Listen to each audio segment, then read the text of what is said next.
we're here with Paul Catterson from Mango Catering.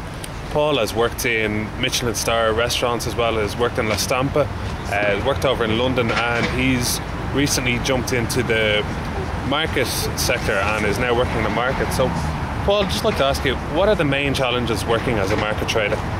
The main challenges would be probably the weather is probably the biggest one, and trying to find markets to actually work in and to operate in, and to try and find a product as well that you can actually slot into any markets that are existing and try and make money out of it. Okay, and how have you found working in the markets? It's been good fun. It's a lot different than working in restaurant kitchens and hotel kitchens. It's a lot more challenging, but at the same time a lot more job satisfaction out of it as far as I'm concerned. So the advantages of working in a market rather than working in a restaurant is you've kind of your own pace and your own control. Your own pace, and you can go, you have the freedom to actually go where the customers are rather than waiting on the customers to come to you. So, you know, you can try and identify the markets that are the busiest and try and work in them. Exactly.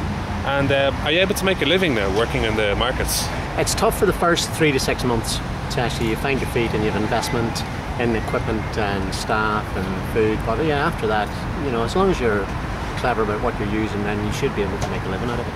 And as you say, you mentioned the period of 3 to 6 months. Is that when you start to see regular customers coming back and you see the same faces in the queue all the time? You do, yeah, and you can nearly identify the customer to the product that they're going to order at the time, as long as you see them continually, you know, over a period of maybe 3 to 4 weeks. But it takes 2 to 3 months for people to actually get round all the stalls and maybe settle on what you're doing if they like it.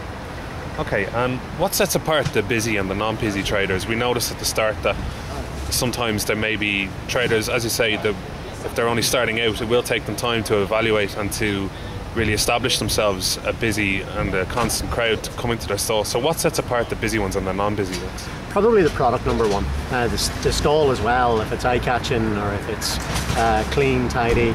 But definitely the product. If the people like the product, will come back, and if it's value for money as well. I mean, everybody's looking for value for money in this day and age, so as long as I feel they're getting value for money, they like the product, there's no reason for them to change. And what would you say is the main appeal of the markets to the people who come here rather than other lunch alternatives like restaurants or indoor eating? The difference with the market is you've got such a concentration of different types of food in one area, one very small area. I mean, you could have maybe 16 to 20 traders in one market in the space of 50 metres, where if they go into a high street and they're looking at restaurants, it may take them 300-400 metres to get around maybe 5-6 restaurants.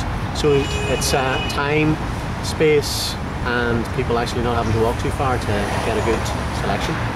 And now that you've found your feet as a market trader and you've really established your own Gourmet Burger stand, what advice would you give to people who might be thinking of starting up their own market stall? Research it really well. Go and have a look at a good few markets before you actually decide on what food you want to get into. You have to try and identify something that maybe is not already evident in the markets, which makes it easier to get into other markets. But then it gets harder as each stall becomes successful and established. Then, you know, you're trying to always try and find something different that's going to set you apart from the rest. And finally, do you have any immediate plans for the future? Do you see yourself still operating around the markets, or maybe setting up a numerous amount of stalls if business goes well enough? Yeah, I'd like to operate within different markets on a multiple, daily basis. Maybe work 2 or 3 markets per day. But it's just finding the right locations and working with the market organisers to try and get into the other markets that they're running. But yeah, I'd like to try and expand. There's room for it, and you need to try and. Always aiming towards something, I suppose. Yeah, you are.